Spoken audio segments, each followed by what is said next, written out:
Good morning student, आप सभी का फिर से ई लर्निंग क्लास में स्वागत है। बच्चों, आज हम कक्षा 3 की हिंदी पाठ्य पुस्तक नीलमणि का पाठ 8 दिल्ली को पढ़ेंगे। दिल्ली में जितने भी हमारे ऐतिहासिक स्थल हैं, जैसे लाल किला, जामा मस्जिद, कुतुब मीनार, ये सब हमारे क्या हैं, ऐतिहासिक स्थल हैं। तो यहाँ पर दिल्ली का परिचय दिया जा रहा है कि दिल्ली में कौन कौन से ऐतिहासिक स्थल हैं, उनकी क्या महत्ता है, वो क्यों बनाए हैं, इन सब के बारे में इस पाठ के अंदर पढ़ेंगे।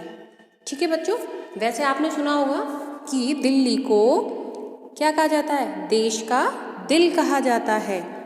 ठीक है, और देखा होगा कि दिल्ली में जो लाल किला है उसकी कितनी महत्ता है। तो बच्चों, इन सारी चीज़ों को हम इस पाठ में आज पढ़ते हैं। दिल्ली हमारे भारत देश की राजधानी है। ये तो सारे बच्चों को पता होगा कि भारत देश की राजधानी क्या है। भारत देश की राजधानी दिल्ली है। यह यमुना नदी के तट पर बसा एक नगर है। अब आपसे पूछा जाए कि दिल्ली कौन सी नदी के तट पर बसा हुआ है, तो आपका क्या जवाब होगा कि दिल्ली यमुना नदी के तट पर बसा हुआ है। महानगर का अर्थ होता है एक बहुत बड़ा शहर। सचमुच दिल्ली शहर काफ़ी बड़ा है। यहाँ हर धर्म और जाति के लोग मिलजुल कर रहते हैं।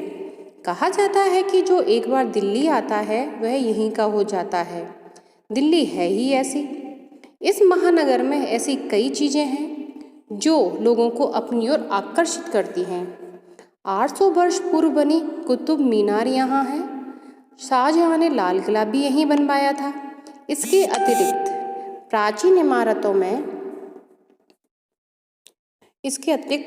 इमारतों में प्रसिद्ध हैं हुमायूं का मकबरा, जामा मस्जिद, जंतर मंतर। ठीक है, ये और भी ऐतिहासिक इमारतें हैं। कौन कौन सी हैं? हुमायूं का मकबरा है, जामा मस्जिद है, जंतर मंतर है। ठीक है, यहाँ विद्यमान राष्ट्रपति भवन, सचिवालय, संसद भवन और कनॉट पैलेस का निर्माण अंग्रेजों ने किया था। प्रथम विश्व युद्ध में शहीद हुए वीरों की याद में इंडिया गेट बनवाया था। बच्चों, आपने इंडिया गेट को देखा है? वहाँ पर देखना, यदि नहीं देखा है और भविष्य में कभी आप उसको देखने जाओ तो आप देखोगे कि इंडिया गेट पर बहुत सारे नाम लिखे हुए हैं। वो कौन से लोगों के नाम लिखे हुए हैं? जो प्रथम विश्व युद्ध में शहीद हुए थे, उन वीरों के नाम लिखे हुए हैं। जामा मस्जिद भी यहाँ की सबसे बड़ी प्रसिद्ध मंदिर है।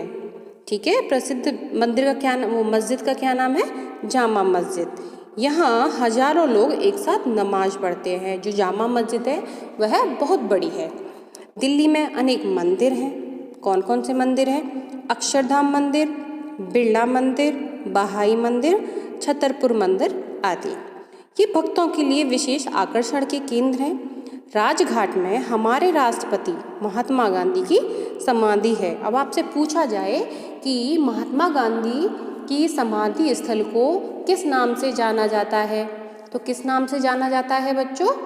राजघाट के नाम से जाना जाता है, जिसका महत्व किसी पूजा स्थल से कम नहीं है। जब आप दिल्ली जाओगे घूमने के लिए तो एक बार राजघाट जरूर जाना। दिल्ली आने वाला हर यात्री एक बार राजघाट जाकर बापू को अपनी श्रद्धांजलि अवश्य देना चाहता है। भारत की राजधानी दिल्ली में सभी तरह के त्योहार बड़ी धूमधाम से मनाए जाते हैं। चाहे रंगों का पर्व होली हो या प्रकाश का पर्व दीपावली। दिल्ली की रामलीला बहुत प्रसिद्ध है। कहाँ की रामलीला बहुत प्रसिद्ध है? दिल्ली की। दशहरे में तो पूरे 10 दिनों तक जगह जगह रामलीलाएं होती हैं। इसी तरह ईद, गुरु पर्व और क्रिसमस भी पूरे उत्साह और उमंग से मनाए जाते हैं। इन उत्सवों की खास बात यह है कि पर्व किसी भी धर्म का हो, मनाते सभी लोग मिलकर हैं। तभी तो कहा जाता है कि हमारे भारत देश में सभी लोग अलग अलग होते हुए भी एक हैं, अर्थात यहाँ पर एकता में अनेकता में एकता का भाव है।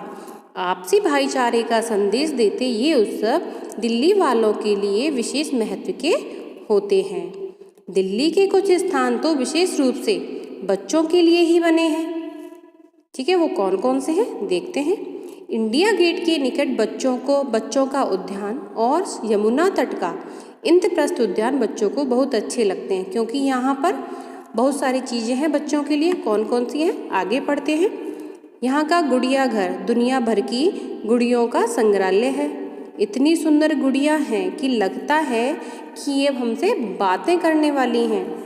फिर दूसरा क्या है, रेल संग्रहालय में हम रेल के बहुत पुराने इंजनों को देख सकते हैं और उसमें सवारी भी कर सकते हैं। बाल भवन में तो साल भर बच्चों के कार्यक्रम होते रहते हैं। यहाँ तरह तरह की कलाएं, खेल, संगीत, नाटक, नृत्य आदि सिखाए जाते हैं। छुट्टी के दिनों में तो यहाँ बहुत भीड़ भाड़ होती है, क्योंकि सब लोग अपने बच्चों को ले के यहाँ पर आते हैं। हाल के वर्षों में शुरू हुई मेट्रो रेल सेवा यहाँ के लोगों का बहुत पसंद आ रही है। इसमें यात्रा करने का अलग ही आनंद है। इस यात्रा में ना लाल बत्ती मिलती है, ना ही हम ट्रैफिक में फंसते हैं। तो कुल मिलाकर बात है कि मेट्रो रेल सेवा से क्या है, समय की बचत होती है। हम एक स्थान से दूसरे स्थान पर कम समय में और कम पैसों में पहुंच जाते हैं। जहां बस घंटे भर में पहुंच जाती है, वहीं मेट्रो से हम चंद मिनटों में ही पहुंच जाते हैं। मेट्रो रेल और मेट्रो स्टेशन दोनों ही वातानुकूलित होने से यात्रा करने में थकावट बिल्कुल नहीं होती है।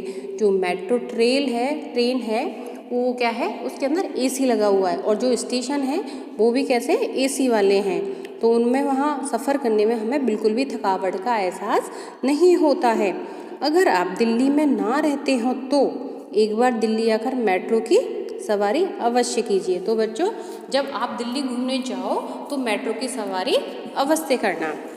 चौड़ी चौड़ी सड़कों के किनारे खड़े हरे हरे वृक्ष दिल्ली को सुंदर बनाते हैं। यहाँ वे सब चीज़ें मौजूद हैं जो पर्यटकों का मन मोह लेती हैं। इसलिए देश विदेश से लाखों लोग हर वर्ष दिल्ली घूमने आते हैं। खान पान से लेकर सैर सपाटे तक सब कुछ यहाँ विशेष है। तो बच्चों, आपने देखा कि दिल्ली में कौन कौन से मंदिर हैं, कौन कौन सी ऐतिहासिक इमारतें हैं, या कौन कौन से त्यौहार मनाए जाते हैं और किस प्रकार मनाए जाते हैं, यहाँ बच्चों के लिए क्या क्या चीज़ें हैं। ठीक है बच्चों, तो आप एक बार दिल्ली अवश्य जाइएगा और दिल्ली का घूम के आइएगा, वहाँ की सैर करके आइएगा। तो बच्चों, अब हम नेक्स्ट पेज पर चलते हैं। उस पेज पर शब्दार्थ दिए गए हैं, हम उनको देख लेते हैं। पहला है तट। तट का मतलब होता है किनारा।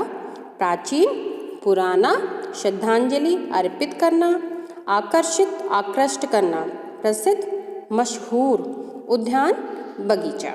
तो बच्चों, आज का ये पाठ दिल्ली समाप्त होता है। आप इसको एक बार और अच्छे से घर पे पढ़िएगा। ठीक है बच्चों, धन्यवाद।